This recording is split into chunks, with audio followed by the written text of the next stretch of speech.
What's up, guys? Welcome to the Stats Free Sports channel. Here to bring you NFL discussion video on the Detroit Lions. And you know what the question is, probably.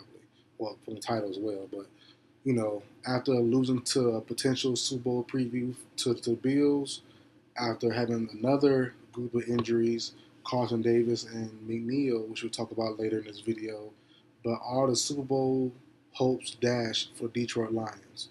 Let's talk about it, guys. So, after a 48-42 loss to the Bills, to me, I know the score seemed close. If you didn't watch the game or watch the full game, you might say, "Hey, they made it respectable."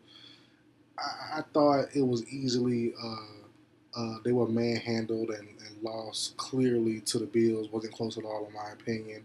They were down the entire game. I think once they got down, I think it was over with. To be honest. And I said this before, not my first time saying this, but go back to my video on November 1st. I did a video and I put it in the right hand corner. The title was "Here's Why Josh Allen and the Buffalo Bills Are the Scariest Team in the NFL." And before that video, and ever since that video, the kind of like all season, except for a couple games here and there, the Ravens game, the Bills have been rolling. They've been awesome, and they've been only getting healthier, unlike other teams, Chiefs, Lions, so on and so forth, who have been getting more injured. The Bills are getting more healthier, and that's something that health is wealth. I've been saying the same thing about the Eagles. Also, they've been getting more guys back than losing. And that's something you have to look forward to if you're one of those fans of that fan base, which I'm not. I'm a Falcons fan myself personally.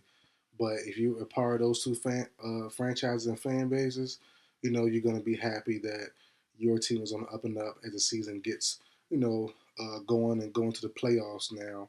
Your team is definitely looking like they're going in the right direction. But going to the Lions, who are not going in the right direction, they lost two more guys, two more of their star play or big name players, big pieces.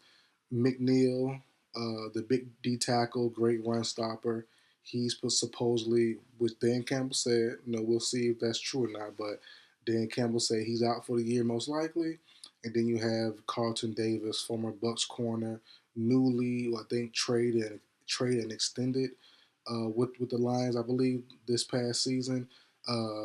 He's now out for the year as well. I forgot what his injury is, but he's now gone for the year. So says Dan Campbell. We'll see if something changes. But that adds to the long list of guys who are currently out for that Lions team. I'm gonna go through it real quick because it's a long list and it's definitely wild. It's definitely wild. So Aiden Hutchinson, obviously. Marcus Davenport for agency signing from the Saints, Vikings, something like that. One of the two places. I know Davenport played with the Saints. He was drafted to the Saints, but he went to the Vikings last year, I think, maybe, if I'm not mistaken. McNeil, who's now out. Kaminsky out. Wing out. Barnes and Zaloni, Rodriguez, Reeves Mabins, Davis, Dorsey, and Melifanu. Dog.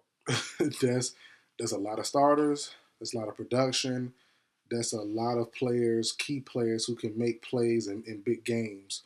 Who and I said this from the get go. You can't replace Hutchinson. I didn't love the Zadarius Smith move. He's been okay, but he's not consistent enough for me. Honestly, I would love to get a more younger guy like Aziz Al-Jabari from the Giants. But supposedly they wanted more from him than what no team wanted to offer. Same goes for Hassan Reddick. I would love the Lions to try to get him. Didn't happen. We're not sure why, but probably because the personality or just how he handled the situation with the Jets this year. So, overall, the Lions still a good team. They're still a threat. They're still an awesome team. And look, I know I said the game wasn't close, but Jared Goff played phenomenal. He played well. Now, there can be some debate whether to say a lot of his stuff or some of the bigger plays came in what's the word garbage time. That's debatable. But he threw for 59 attempts, almost 500 yards, 5 touchdowns. Sam Laporta, and Amar St. Brown were the two biggest threats. Jameer Gibbs had some good plays via the air as well. Then you had Tim Patrick coming alive again for another touchdown. Dan Skipper with another touchdown as well. The lineman line up as tight end, another good play. So they they're a threat, but when you have more mobile quarterbacks, like and the main team really to me is the Eagles. You know, when and if the Lions run to the Eagles in the playoffs, can they beat them? I don't know. I don't think so. Who's going to guard A.J. Brown? Who's going to guard Smith? Who's going to guard Goddard? Who's going to stop Saquon? And look, and the same can goes. The same question can be posed to the Eagles defense. Who's going to stop Gibbs, Montgomery, St. Brown, Williamson, and so forth and so forth. But you have at least options you can name from the Eagles. Quinyon Mitchell, Slay, DeJean, Dean, the linebacker Dean from Georgia a couple years ago, Carter, Sweat. Like you can name or rattle off guys, key players who could potentially step up and make a play or make some shake or make something happen. With the Lions, it's not too many names left. You got my boy Brian Branch. You got the rookie Arnold, who's been average. For a rookie, he's been good, but overall, he's been average. Little handsy, but it's his first year. I'm not too concerned. But Zadarius Smith, maybe like the list on the defense gets very short now that all those guys are out. So can they beat a high level team like the Eagles who are playing great ball on both sides of the ball? Can they beat the Vikings in their division? Can they beat the Packers? That's tough. I'm not really a fan of the Packers defense like most people are, but they just played them last week. And the Packers, if they would have started, I know if was a fifth, all that stuff, I know that's saying. But if they would have started faster, then the Lions will be in trouble. Can they beat the Vikings in their division also? That's up for debate. Sam Darnold's playing well. You have weapons. Hawkinson. With the Lions know well, obviously. They had him first. Jefferson, Addison. Like, who's going to. Aaron Jones. Who can you deploy on defense that you have that you can say, hey, I'm comfortable guarding all these guys?